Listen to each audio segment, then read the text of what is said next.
ప్రభునందు ప్రియ సహోదర సహోదరులకు ప్రభు అయిన యేసుక్రీస్తు నామములో శుభాలు తెలియజేస్తున్నాను. ఈ దినం ఆరాధన నిమిత్తము దేవుని యొక్క వాక్యాన్ని ధ్యానం చేద్దాం. ముందు ప్రార్థన. ప్రేమగల తండ్రి, మీకు స్తోత్రాలు. ఇలాగూ యూట్యూబ్ ద్వారా ఆరాధన చేయడానికి మీరు చూపిన కృపకై మీకు కృతజ్ఞతాస్తుతులు చెల్లిస్తూ, నాతో మాతో మీరు మాట్లాడండి. మీరు అక్కడ కొరకు మమ్మలను సిద్ధం చేయమని, మేము కూడా సిద్ధపడడానికి మనసును దయచేయమని యేసుక్రీస్తు నామములో స్తుతించి ప్రార్థించి వేడుకొంచున్నాం తండ్రి. ఆమేన్.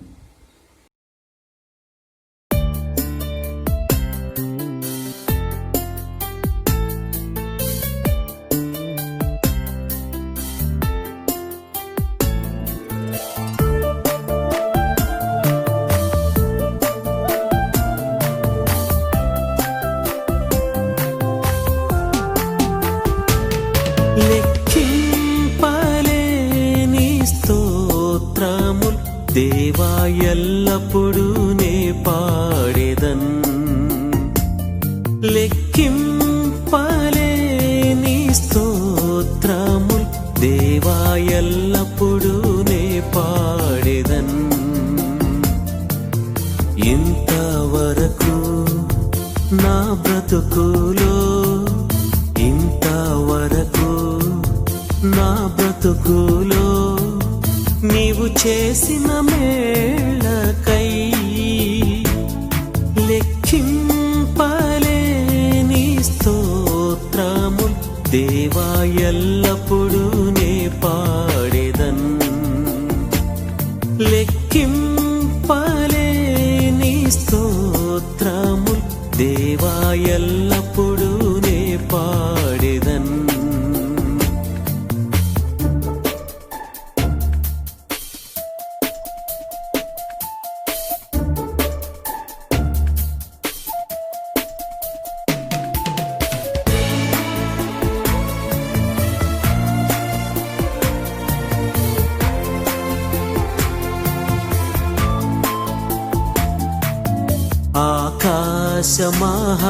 ఆకాశమహాకాశముల్ దాని క్రిందున్న ఆకాశము, ఆకాశమహాకాశముల్ దాని క్రిందున్న ఆకాశము, భూమిలో కనబడునవన్నీ, భూమిలో కనబడునవన్నీ ప్రభువా నిన్నే కీర్తించు, కీర్తించు. లెక్కింపలేని స్తోత్రముల్ దేవా ఎల్లప్పుడూ నే పాడెదన్. లెక్కింపలేని స్తోత్రముల్ దేవా ఎల్లప్పుడూ నే పాడెదన్.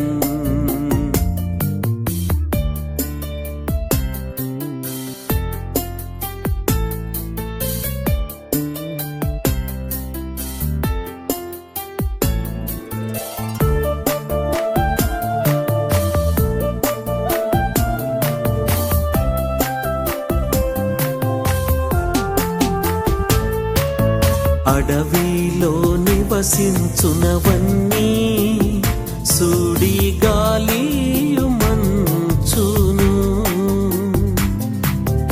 అడవిలో నివసించునవన్నీ సుడి గాలియు మంచును, భూమిపై నున్నవన్నీ, భూమిపై దేవా నిన్నే పొగడును, పొగడును. లెక్కింపలేని స్తోత్రముల్ దేవా ఎల్లప్పుడూ నే పాడెదన్. లెక్కింపలేని స్తోత్రముల్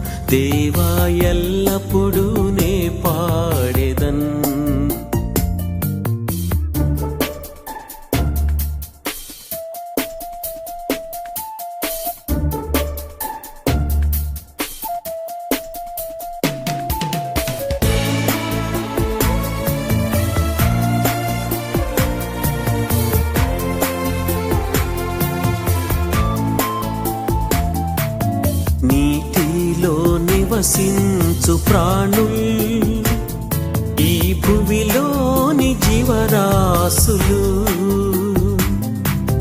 నీటిలో నివసించు ప్రాణుల్ ఈ భువిలోని జీవరాశులు ఆకాశమున ఎగురునవన్నీ ఆకాశమున ఎగురునవన్నీ ప్రభువా నిన్నే కీర్తించుం లెక్కింపలేని స్తోత్రముల్ దేవా ఎల్లప్పుడూ నే పాడెదన్ లెక్కింపలేని స్తోత్రముల్ దేవా ఎల్లప్పుడూ నే పాడెదన్ ఇంతవరకు నా బ్రతుకులో ఇంతవరకు నా బ్రతుకులో నీవు చేసిన మేళ్ళకై లెక్కింపలేని స్తోత్రముల్ దేవా ఎల్లప్పుడూ నే పాడెదన్ లెక్కింపలేని స్తోత్రముల్ దేవా ఎల్లప్పుడూ నే పాడెదన్.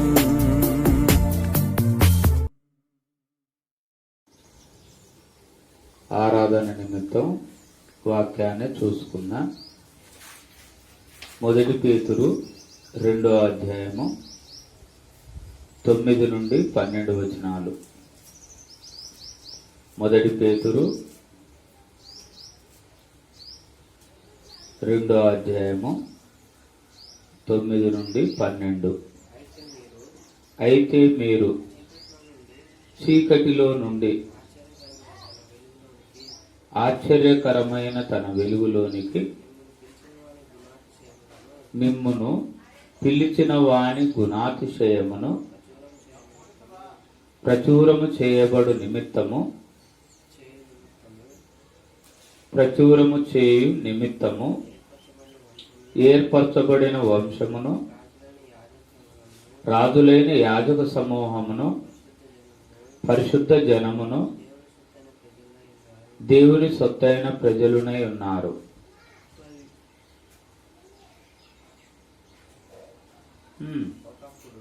ఒకప్పుడు ప్రజగా ఉండక ఇప్పుడు దేవుని ప్రజ అయితిరి. ఒకప్పుడు కనికరింపబడక ఇప్పుడు కనికరింపబడిన వారైతిరి. ప్రియులారా, మీరు పరదేశులను యాత్రికులనై ఉన్నారు గనుక ఆత్మకు విరోధముగా పోరాడు శరీరేచ్ఛలను శరీరాశలను విసర్జించి అన్యజనులు మిమ్మును ఏ విషయములో దుర్మార్గులను దూషింతురో ఆ విషయములో వారు మీ సత్క్రియలను చూచి వాటిని బట్టి దర్శన దినమున దేవుని మహిమపరచునట్లు వారి మధ్యను మంచి ప్రవర్తన గలవారై ఉండవలెనని మిమ్మును బతిమాలుకొనుచున్నాను. ఇక్కడ దైవజనుడైన పేతురు మరి అనేక ప్రాంతాలకు చెదిరిపోయిన విశ్వాసులకు రాస్తూ అంటుండు, దేవుడు మిమ్మును పిలిచిండు.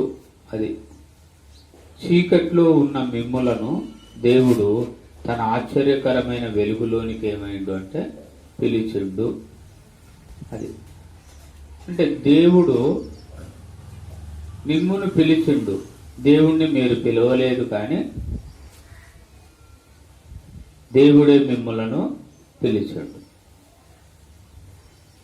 ప్రభు అయిన యేసుక్రీస్తు వారు భూలోకములో అడుగుపెట్టినప్పుడు కూడా ఇలాగు పిలిచిండు, పరలోక రాజ్యము సమీపించున్నది, మారు మనసు పొందుడి అని.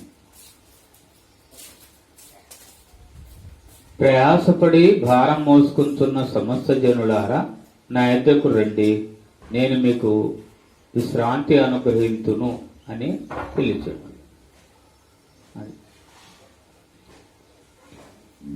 అదే మాటను ఇక్కడ పిలిచిండు అంటుంది. ఎందుకు పిలిచిండు అంటే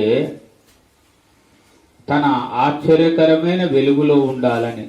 పరలోక రాజ్యములో యుగ యుగాలు మరణము లేకుండా, దుఃఖము లేకుండా, వేదన లేకుండా, అసూయ లేకుండా, కలహము లేకుండా,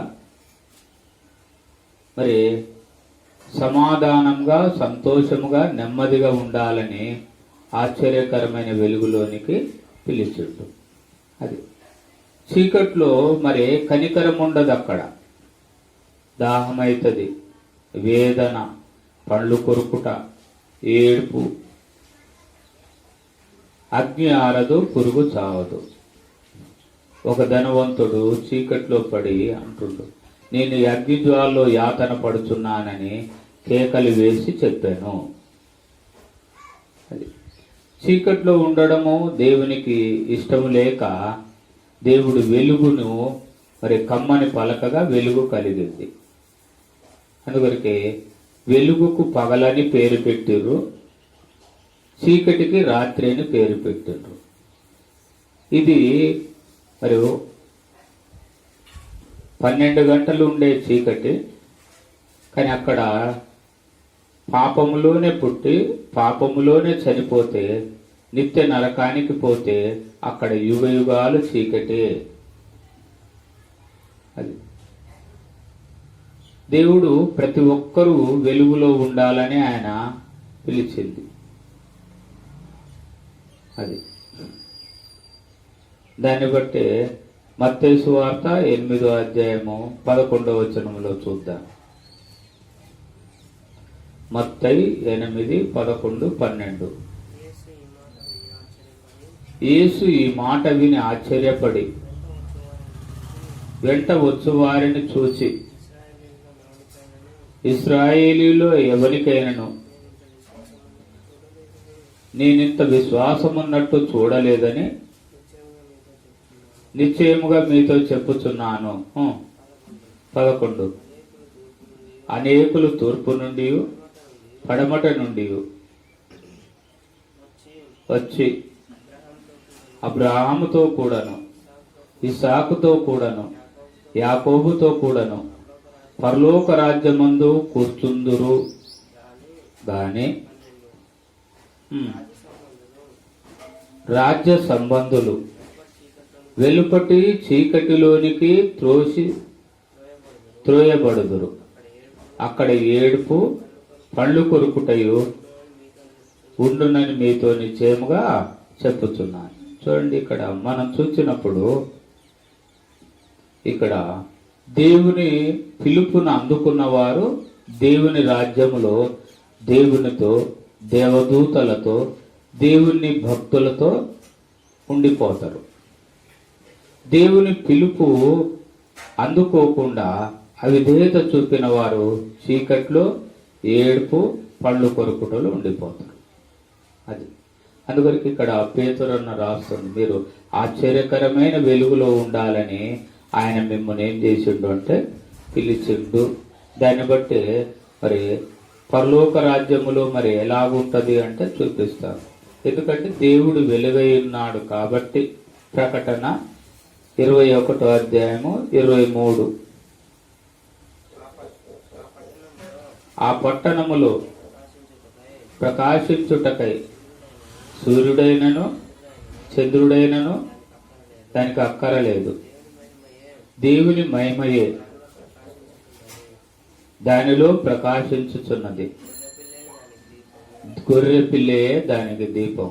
చూడండి, పరలోక రాజ్యంలో ఇక సూర్యుడితో పని లేదు, చంద్రుడితో పని లేదు, కరెంటుతో పని లేదు, సోలార్తో పని లేదు.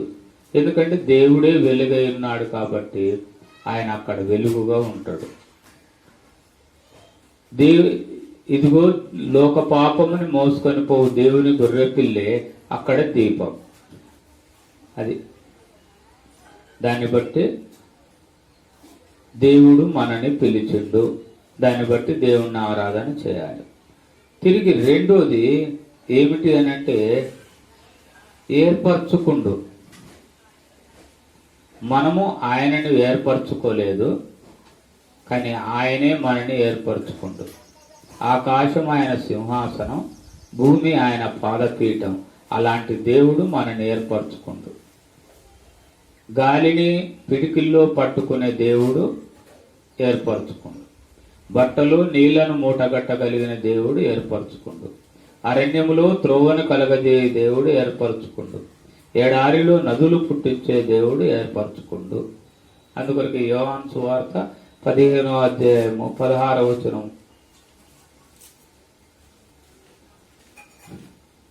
యోహాను సువార్త 15:16. మీరు నన్ను ఏర్పరచుకొనలేదు, మీరు నా పేరట తండ్రిని ఏమి అడుగుదురు అది ఆయన మీకు అనుగ్రహించున్నట్లు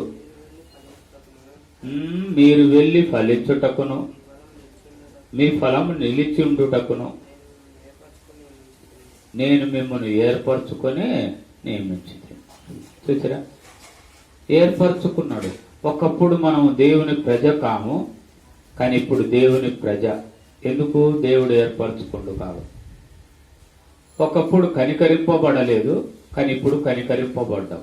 ఎందుకంటే దేవుడు మనని కనికరించాడు. అది కాబట్టి ఇది ఏర్పరచుకున్నాడు.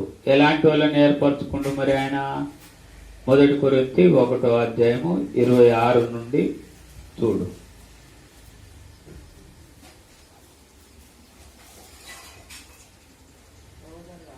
సహోదరులారా,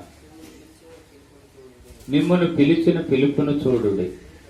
మీలో లోకరీతిని జ్ఞానులైనను ధనులైనను గొప్ప వంశపు వారైనను అనేకులు పిలువబడలేదు గాని ఏ శరీరు దేవుని ఎదుట అతిశయింపకుండునట్లు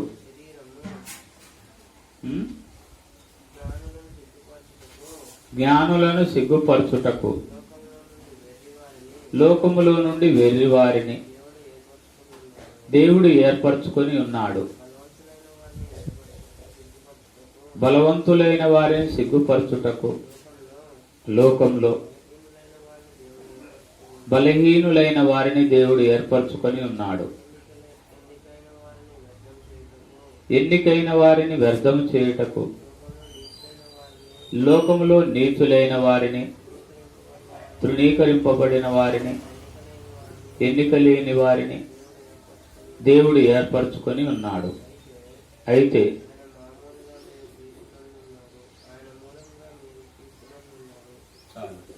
ఇక్కడ దేవుడు చూడండి, బలహీనులను, తృణీకరింపబడిన వారిని, ఎన్నిక లేని వారిని, నీచులను దేవుడు ఏర్పరచుకుండు. అది మొదటిగా పిలిచిండు, రెండోది ఏర్పరచుకుండు, మూడోది రాజులైన యాజక సమూహంగా చేసిండు. రాజులైన యాజక సమూహంగా చేసిండు ఆయన. అది నాలుగోది మనం చూస్తే పరిశుద్ధ జనముగా చేసిండు. అంటే అపవిత్ర జనాన్ని ఆయన ఏం చేసిండు అంటే పరిశుద్ధ జనముగా చేసిండు. ఎందుకు అంటే యేసు రక్తము ప్రతి పాపము నుండి కడిగి మనల్ని పవిత్రులనుగా చేసింది కాబట్టి పాపిష్టి జనాన్ని పరిశుద్ధ జనముగా చేశారు. చూడండి, కడగని పాత్రలో మనం ఏదన్నా పోసి త్రాగాలన్నా తినాలి అన్నా ఇష్టపడవు. అలాగే నీవు కూడా పరిశుద్ధపరచబడకపోతే పరిశుద్ధ జనం ఎలాగవుతావు? దాన్ని బట్టి యేసుక్రీస్తు వారు నీ కొరకు సిలువలో ప్రాణం పెట్టి సమాధి చేయబడి తిరిగి లేచిండు. సిలువలో ఆయన రక్తము కార్చుట చేత నువ్వు పరిశుద్ధ జనముగా అయిపోయావు. అది పవిత్రులనుగా చేసిండు. చూడండి 1 యోహాను 1:9.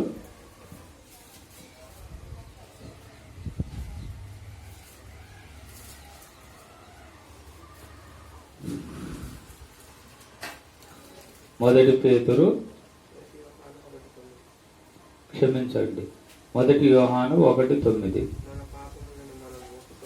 మన పాపములను మనం ఒప్పుకొని ఎడల ఆయన నమ్మదగిన వాడును నీతిమంతుడును గనక ఆయన మన పాపములను క్షమించి సమస్త దుర్నీతి నుండి మనలను పవిత్రులనుగా చేయను. అంటే పవిత్రులనుగా చేసిండు. అందువరకు మనం పరిశుద్ధ జనము, యేసు రక్తములో కడగబడిన జనం. ఇది 5వది చూస్తే దేవుని సొత్తైన ప్రజలుగా చేసిండు. ఆయన సిలువలో ప్రాణం పెట్టుట చేత మనం దేవుని సొత్తు అయిపోయాను. దాన్ని బట్టి చూడండి 1 కొరింథీ 6:19-20.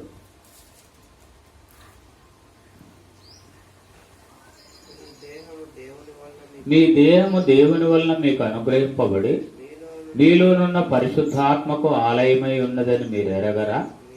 మీరు మీ సొత్తు కారు, విలువ పెట్టి కొనబడిన వారు కనుక మీ దేహముతో దేవుణ్ణి మహిమపరచుడి.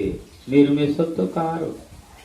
ఎందుకంటే ఆయన ఆ సిలువలో ప్రాణం పెట్టిండు, రక్తమును కార్చిండు, సమాధి చేయబడ్డాడు, తిరిగి లేచిండు. ఆయనను మనం అంగీకరించేటట్లు చేసిండు. మనం అంగీకరించలే, ఆయనే మనల్ని అంగీకరించేటట్లు చేసిండు. అందుకొరికి ఆయన సొత్తు. మనం కొన్ని వస్తువులు కొనుక్కున్నప్పుడు అంటాం చూడండి, ఇది నా వస్తువు, నా ఫోను, నా ఫ్యాను అని. అట్లనే దేవుడు అంటుండు, మీరు నా సొత్తు, నేను కొన్నా. అది దాన్ని బట్టి వీటిని బట్టి దేవుణ్ణి ఆరాధన చేయాలి. నేను ఆరాధన చేస్తుంటే మీరు కూడా ఆరాధన చేసుకోండి. ప్రేమగల తండ్రి యేసుక్రీస్తు నామములో మీకు స్తోత్రాలు. మరి మొదటిగా పిలిచారు, వందనాలు. మరి రెండవదిగా ఏర్పరచుకోరు, మీకు స్తోత్రాలు. మూడవదిగా మరి రాజులేని యాజక సమూహంగా చేశారు, మీకు కృతజ్ఞతాస్తుతులు చెల్లిస్తున్నాను. మరి నాలుగవదిగా పరిశుద్ధ జనంగా చేసినందుకు వందనాలు. ఐదవదిగా దేవుని సొత్తైన ప్రజలుగా చేసినందుకు స్తోత్రాలు. ఈ ఇంటి పట్ల కూడా మీరు చేసిన మేలకై వందనాలు. నా పట్ల మీరు చేసిన మేలను బట్టి మిమ్మల్ని స్తుతిస్తూ, నా పట్ల, కుటుంబం పట్ల, సహవాసం పట్ల మీరు చేసిన మేలను బట్టి మిమ్మల్ని ఆరాధిస్తూ యేసుక్రీస్తు నామములో స్తుతించి సమర్పించి ఆరాధిస్తున్నాను తండ్రి. ఆమెన్.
పాపిని నేను తండ్రి, పాప ఊపిలో పడి ఉంటిని.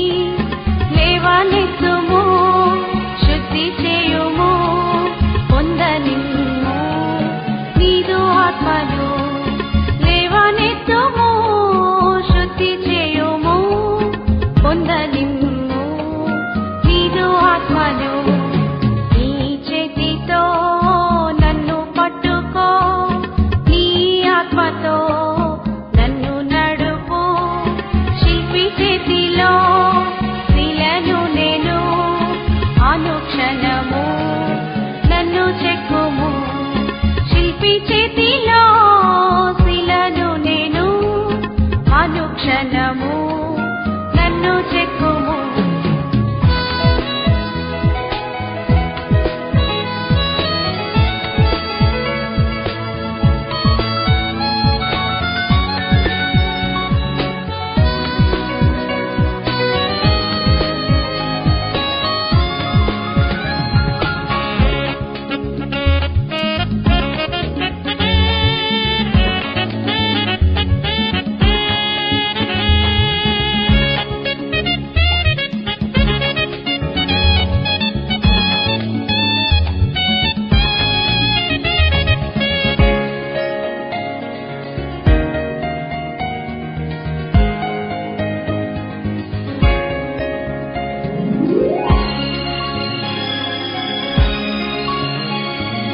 అంధకార లోయలోన సంచరించిన భయము లేదు.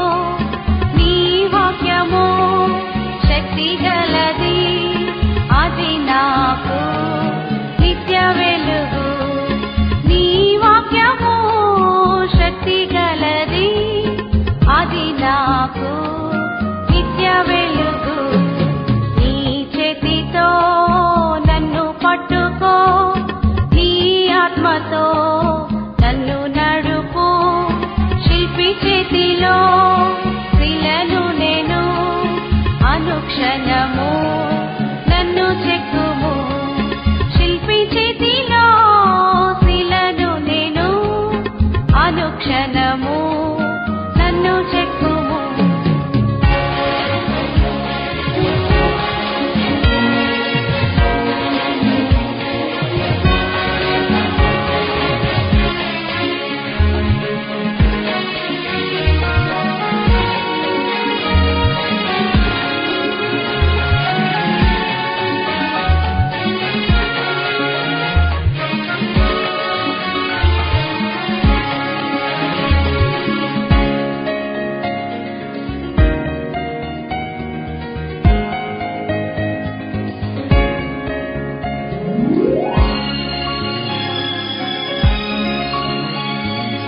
ఈ భూమిలో రాజు యేసే, నా వృద్ధిలో శాంతి క్రీస్తే.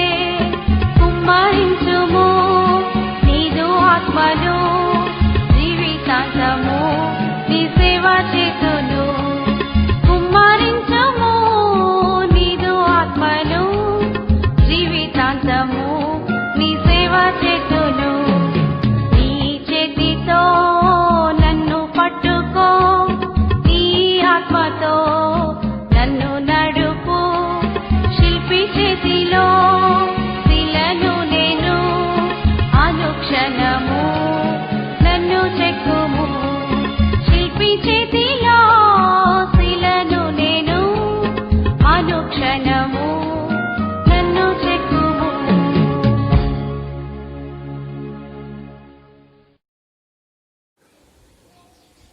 వాక్యాన్ని రెండవ వర్తమానంగా ధ్యానం చేద్దాం.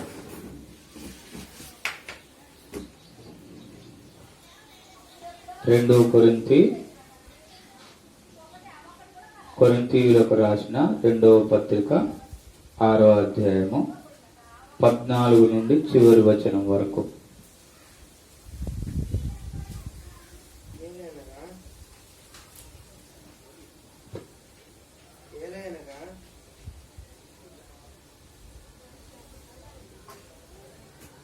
ఏలైనగా 2 కొరింథీ 6వ అధ్యాయము 14వ వచనం నుండి చివరి వచనం వరకు. మీరు అవిశ్వాసులతో జోడిగా ఉండకుడి. నీతికి దుర్నీతితో ఏమి సాంగత్యము? వెలుగునకు చీకటితో ఏమి పొత్తు? క్రీస్తునకు బెలియాలితో ఏమి సంబంధము? అవిశ్వాసితో విశ్వాసికి పాలెక్కడిది? దేవుని ఆలయమునకు విగ్రహములతో ఏమి పొందిక? మనము జీవము గల దేవుని ఆలయమై ఉన్నాము. అందుకు దేవుడిలాగూ సెలవిచ్చుచున్నాడు, నేను వారిలో నివసించి సంచరింతును, నేను వారి దేవుడనై ఉందును, వారు నా ప్రజలై ఉందురు. కావున మీరు వారి మధ్య నుండి బయలువెడలి ప్రత్యేకముగా ఉండుడి. అపవిత్రమైన దానిని ముట్టకూడని ప్రభువు చెప్పుచున్నాడు. మరియు మిమ్మును చేర్చుకుందును, మీకు తండ్రినై ఉందును, మీరు నాకు కుమారులను కుమార్తెలనై ఉందురని సర్వశక్తి గల ప్రభువు చెప్పుచున్నాడు. ఇక్కడ కొరింథీయులకు రాస్తూ దైవజనుడైన పౌలు మరి ప్రాముఖ్యమైన విషయం చెప్తుంది.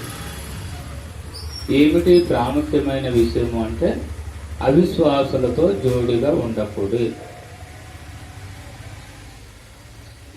దేవుణ్ణి నమ్మని ప్రజలతో మరి సంబంధం కలిగి ఉండొద్దు అంటుండు. మరి దేవుని నమ్మని ప్రజలతో సంబంధం కలిగి ఉండొద్దు అంటే మరి ఎలాగూ బ్రతకగలుగుతాం అంటే వారితో సావాసం చేయొద్దు అంటలేడు, కానీ సావాసం చేయాలి, కానీ సంబంధం కలిగి ఉండొద్దు. అది సావాసం వేరే, సంబంధం వేరే. పొత్తు పెట్టుకోవడం వేరే, మరి వారితో ఉట్టిగా జీవించడం వేరే. అది దాన్ని బట్టి ఇక్కడ ఎందుకు ఆ మాట అంటుండు అంటే ఆయన పిల్లలు, ఆయన తండ్రి, వీరు ఆయన పిల్లలు కాబట్టి తిరిగి వారిలో సంచరిస్తా అంటుండు. తిరిగి ఆయన పిలుచుకున్నాడు కదా, అది అందుకొరకు చూద్దాం. ద్వితీయోపదేశకాండం 7వ అధ్యాయము 3 నుండి 7 వచనాలు. ద్వితీయోపదేశకాండం 7వ అధ్యాయము 3 నుండి 7.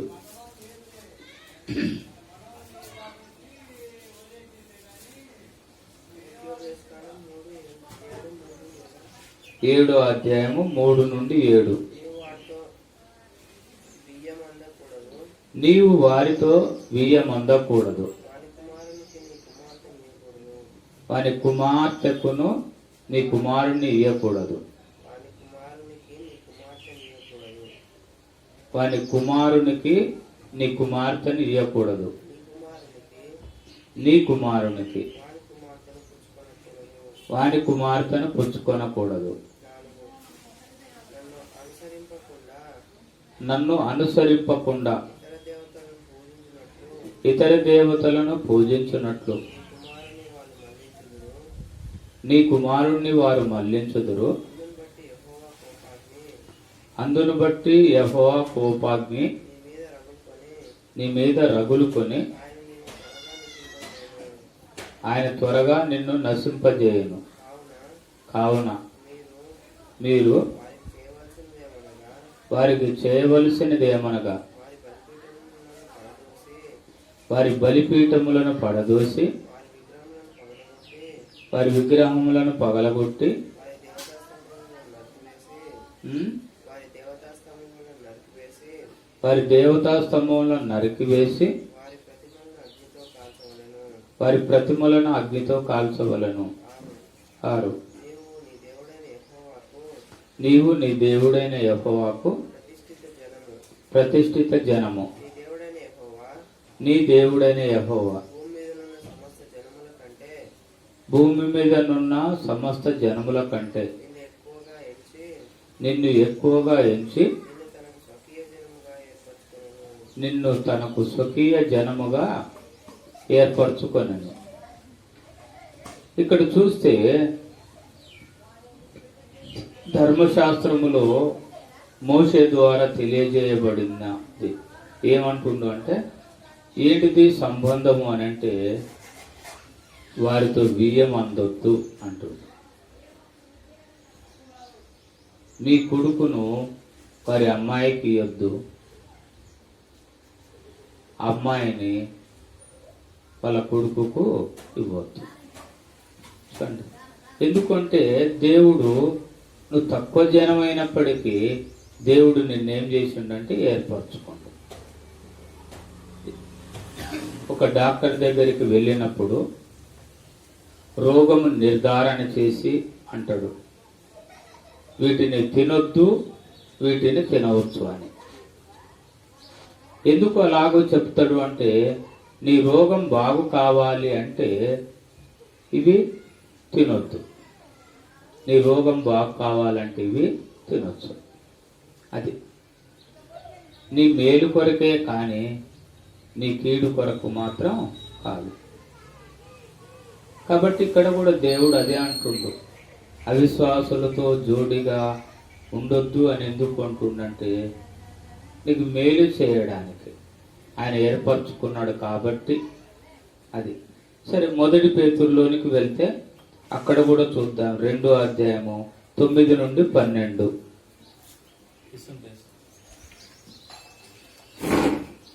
1 పేతురు 2 నుండి 2వ అధ్యాయము 9 నుండి 12.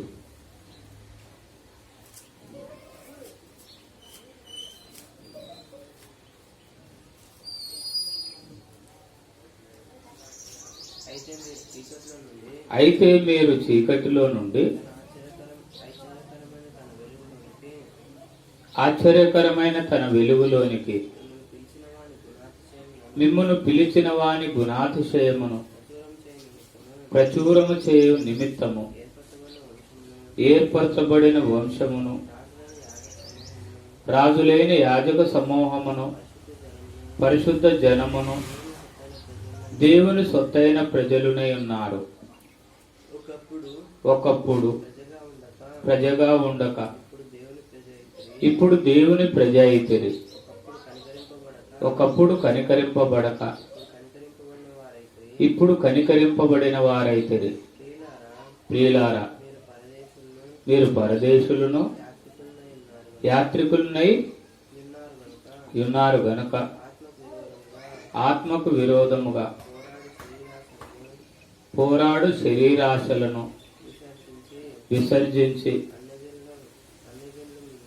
అన్యజనులు మిమ్మును ఏ విషయములో దుర్మార్గులను దూషింతురో ఆ విషయంలో వారు మీ సత్క్రియలను చూచి వాటిని బట్టి దర్శన దినమందు దేవుణ్ణి మహిమపరచునట్లు వారి మధ్యను మంచి ప్రవర్తన గలవారై ఉండవలెనని మిమ్మను బ్రతిమాలు కొనుచున్నాను. ఇక్కడ చూస్తే దేవుడే మిమ్మల్ని పిలిచిండు.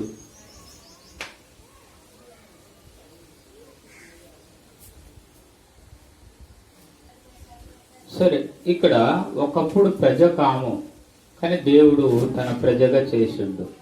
అది ఒకప్పుడు కనికరింపబడలేదు కానీ ఇప్పుడు కనికరింపబడ్డాం.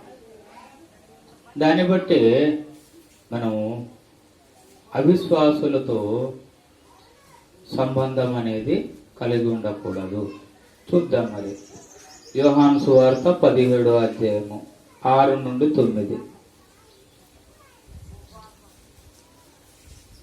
యోహాను సువార్త 17వ అధ్యాయము 6 నుండి 9.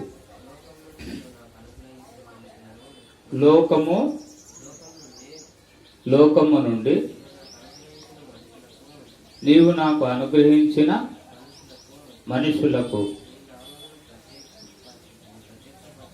నీ నామును ప్రత్యక్షపరిచితిని, వారు నీవారై ఉండిరి. నీవు నాకు వారిని అనుగ్రహించితివి, వారు నీ వాక్యమును గైకొని ఉన్నారు. 7 నీవు నాకు అనుగ్రహించిన మాటలు నేను వారికి ఇచ్చి ఉన్నాను, వారు ఆ మాటలను అంగీకరించి నేను నీ యొద్ద నుండి బయలుదేరి వచ్చి తినని నిజముగా ఎరిగి నీవు నన్ను పంపితిరు అని నమ్మిరి గనక. 8 నీవు నాకు అనుగ్రహించినవన్నీ నీ వల్లనే కలిగినవని వారిప్పుడు ఎరిగి ఉన్నారు. నేను వారి కొరకు ప్రార్థన చేయుచున్నాను, లోకము కొరకు ప్రార్థన చేయటలేదు. నీవు నాకు అనుగ్రహించిన వారు నీ వారైనందున వారి కొరకు ప్రార్థన చేయుచున్నాను. చూసిరండి, కొత్త నిబంధనలో కూడా ప్రభువైన యేసుక్రీస్తు వారు ప్రార్థన చేస్తూ మరి పిలువబడిన వారు అంగీకరించారు. వారు మాటలు కూడా మరి అంగీకరించారు. కాబట్టి లోకం కొరకు నేను ప్రార్థించటం లేదు, కానీ నీవు వారిని నాకు అనుగ్రహించినందుకు వారి కొరకు నేను ప్రార్థన చేస్తున్నాను అని ప్రభువైన యేసుక్రీస్తు వారు అంటున్నాడు. తన ప్రార్థనలో మరి విశ్వాసుల కొరకు ప్రార్థన చేస్తున్నాడు ప్రభువైన యేసుక్రీస్తు వారు. పరలోకములో కూడా ఇప్పుడు నిరంతరం చేసే పని ప్రభువైన యేసుక్రీస్తు వారు అదే ప్రార్థనే. చూద్దాం. అందులోనే మనం 17వ వచనం 19, యోహాను సువార్త 17వ అధ్యాయం 17, 19.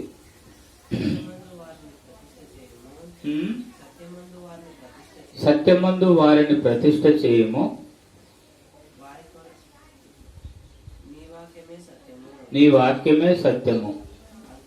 19 వారును సత్యమందు ప్రతిష్ఠ చేయబడినట్లు వారి కొరకు నన్ను ప్రతిష్ఠ చేసుకొనిచున్నాను. ఇక్కడ చూడండి, వారు వాక్య ప్రకారం జీవించాలి అని చెప్పి, అంటే ఇశ్రాయేలీయులు దేవుడు చెప్పిన మాటల ప్రకారం జీవించాలి. ప్రభువైన యేసుక్రీస్తు వారిని అంగీకరించిన వారు కూడా దేవుని మాటల చొప్పున ఏం కావాలంటే జీవించాలి. వారి ఇష్టం చేయడానికి లేదు. ఎందుకు అంటే ఇందాక చూసినాం, మీరు మీ సొత్తు కారు, విలువ పెట్టి కొనబడిన వారు గనుక దేహముతో దేవుణ్ణి మహిమపరచుడు. అంటే దేవుడు చెప్పినట్లు మనం చేయడం అనేది నేర్చుకోవాలి. మరి ఇశ్రాయేలుకు దేవుడు ఒకసారి చెప్పించిండు, 2 సార్లు చెప్పించినా కూడా ఇశ్రాయేలీయులు దేవుడు చెప్పినట్లు చేయలేదు. చూద్దాం వాళ్ళని గురించి. హెబ్రీయులకు రాసిన పత్రిక 3వ అధ్యాయము 10వ వచనం.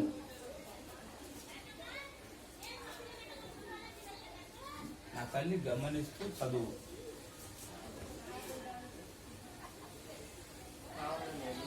కావున నేను ఆ తరము వారి వలన విసిగి వీరెల్లప్పుడును తమ హృదయాలోచనలలో తప్పిపోతున్నారు,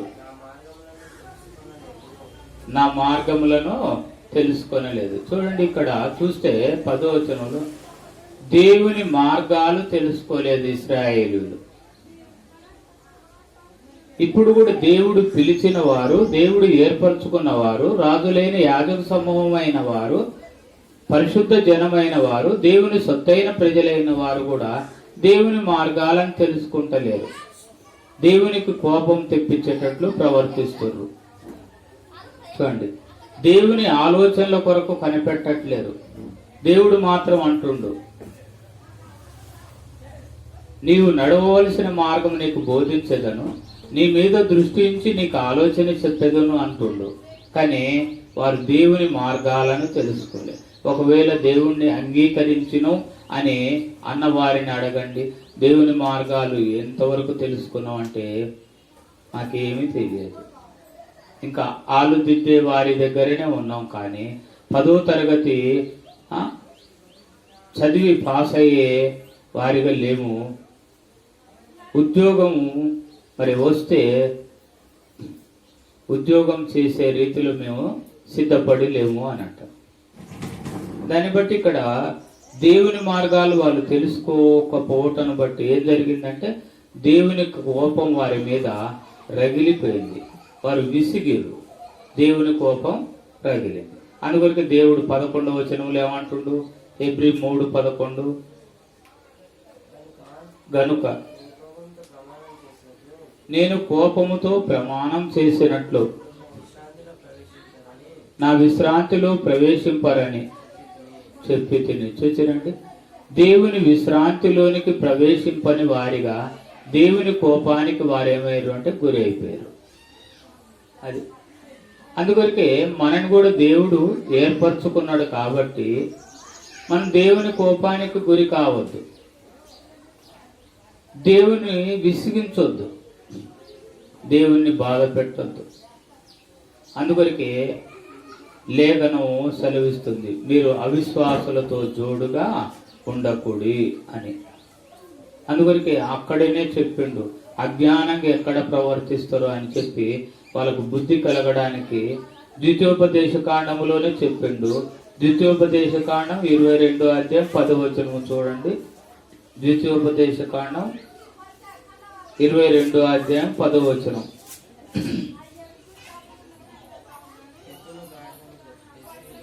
ఎద్దును గాడిదను జత చేసి భూమిని దున్నకూడదు. సూచన అంటే అజ్ఞానంగా, తెలివి తక్కువతనంగా, బుద్ధిహీనంగా ఎక్కడ ప్రవర్తిస్తారు అని చెప్పి అంటుండు.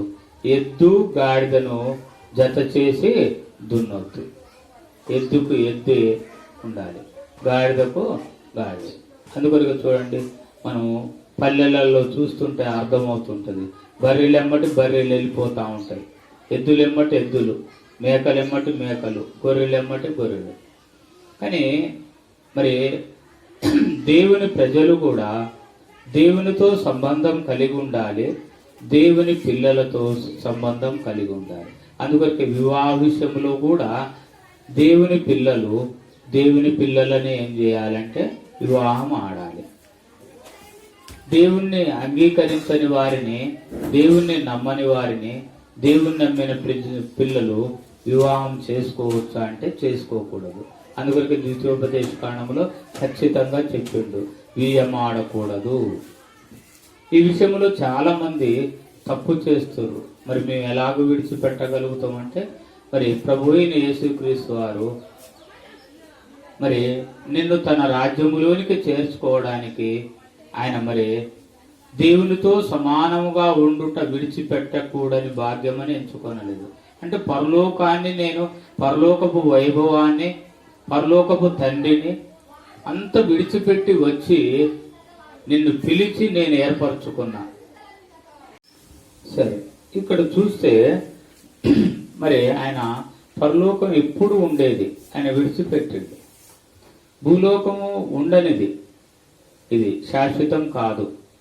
కానీ దీన్ని మనం విడిచిపెట్టాలి, కానీ విడిచిపెట్టాలి. రేపు పంచభూతములు మిక్కటమైన వేండ్రంతో లయమైపోతాయి. కాబట్టి ఇవి విడిచిపెట్టాల్సిందే. ఎన్ని రోజులు ఉన్నా కానీ విడిచిపెట్టాల్సిందే.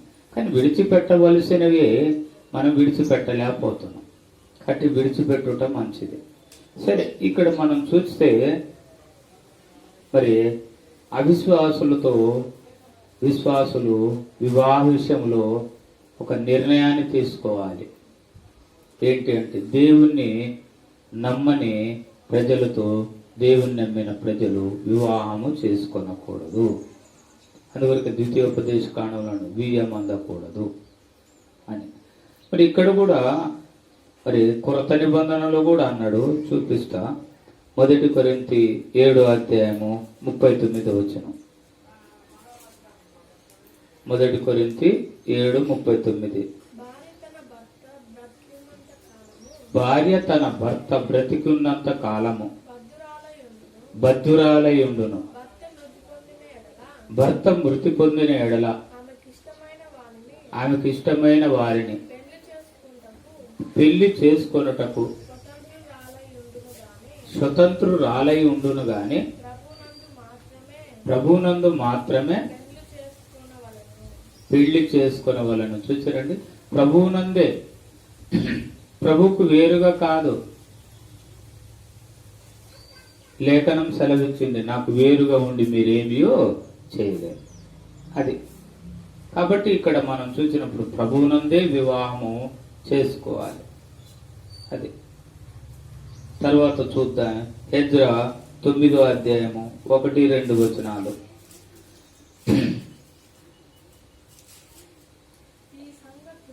ఈ సంగతులు సమాప్తమైన తర్వాత పెద్దలు నా యొద్దకు వచ్చి ఇశ్రాయేలీయులను, యాజకులను, లేవీయులను, కానానీయులను, హిత్తీయులను, పెరిజీయులను, యెబూసీయులను, అమ్మోనీయులు, మోయాబీయులు, ఐగుప్తీయులు, ఆమోరీయులు అను దేశపు జనములో నుండి తమ్మును తాము వేరుపరుచుకొనక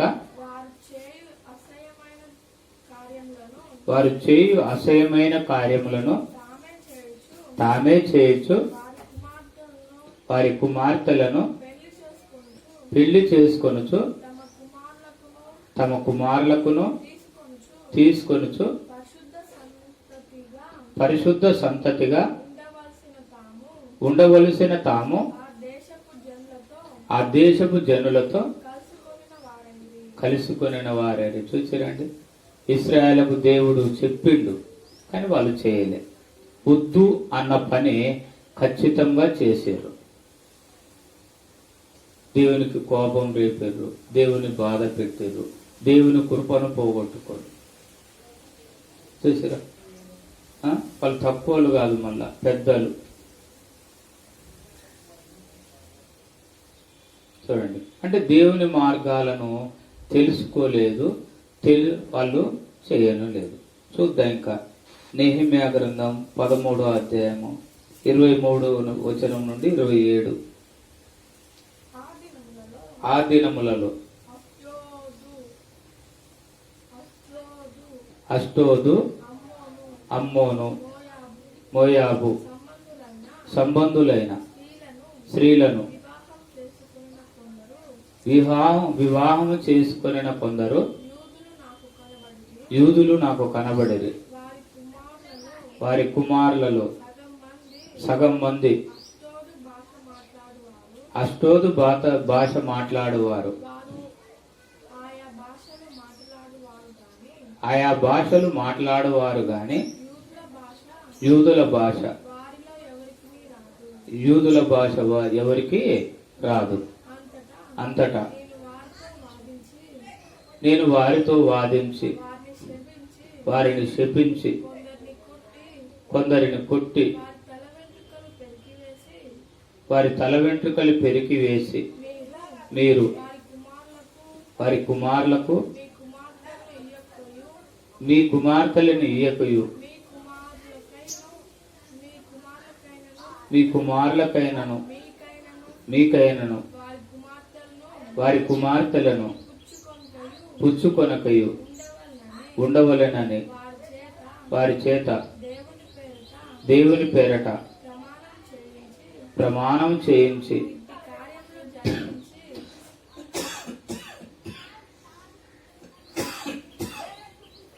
ఇట్టి కార్యములను జరిగించి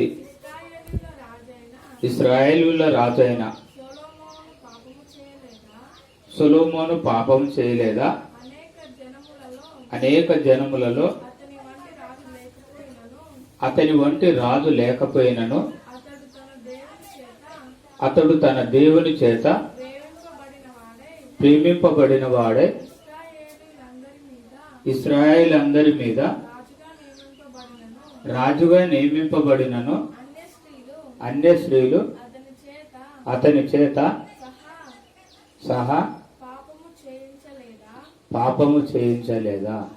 చూడండి, జ్ఞాని అయిన సొలొమోనే కానీ అనేక స్త్రీలను చేసుకున్నందుకు అతని చేత ఆ స్త్రీలు ఏమైండ్రు అంటే పాపం చేయించారు. చూసారు?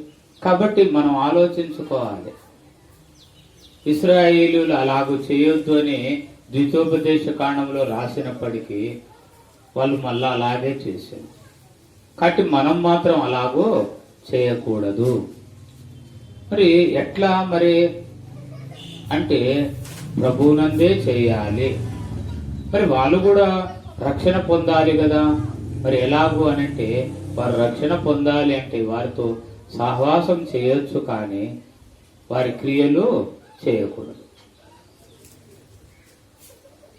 వారి రక్షణలోనికి రావడానికి మనం ప్రయాస పడాలి కానీ వారి పనులలో మనము కలియకూడదు.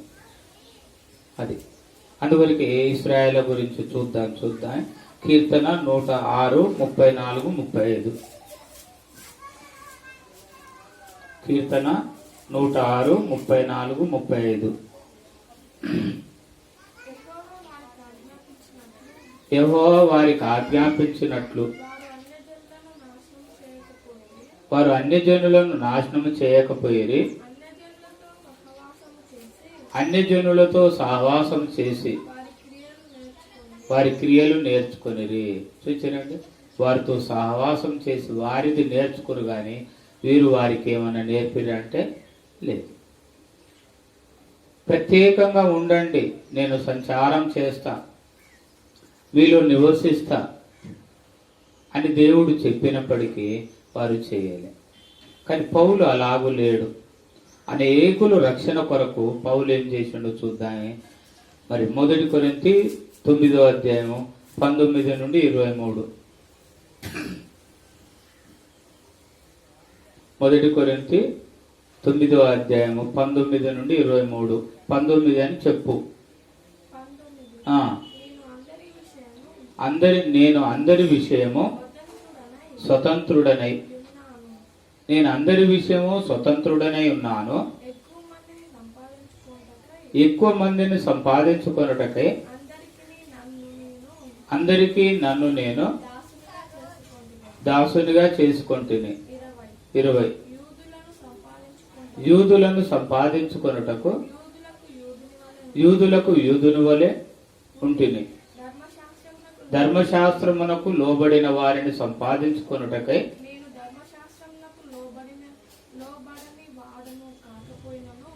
నేను ధర్మశాస్త్రమునకు లోబడిన వాడను కాకపోయినను ధర్మశాస్త్రమునకు లోబడిన వాని వలె ఉంటిని. 21. దేవుని విషయము ధర్మశాస్త్రము లేనివాడను కాను గాని క్రీస్తు విషయమై ధర్మశాస్త్రమునకు లోబడిన వాడను అయినను ధర్మశాస్త్రము లేని వారిని సంపాదించుకొనుటకు ధర్మశాస్త్రము లేని వారికి ధర్మశాస్త్రము లేని వాని వలె ఉంటిని. 22. బలహీనులను సంపాదించుకొనుటకు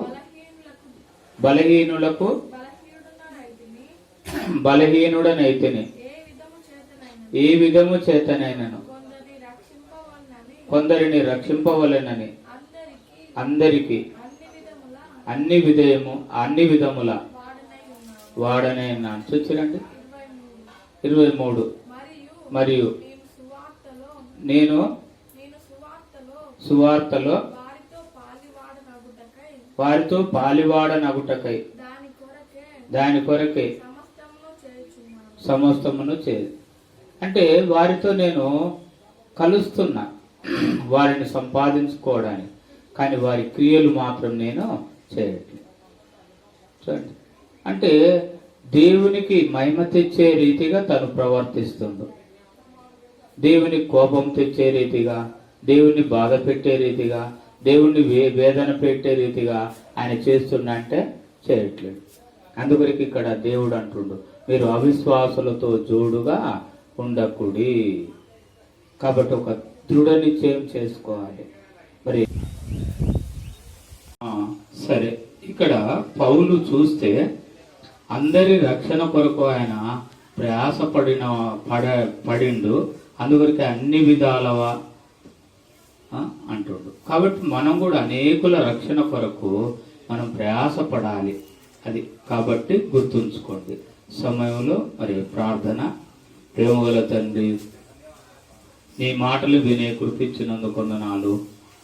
మరి మేము అవిశ్వాసులతో జోడిగా ఉండకుండా సహాయం చేయమని, నీకు మహిమ తెచ్చే రీతిగా మేము ముందరికి సాగడానికి కృపను చూపమని, కృప కలిగిన యేసుక్రీస్తు నామములో ప్రార్థిస్తున్నాం తండ్రి, ఆమేన్.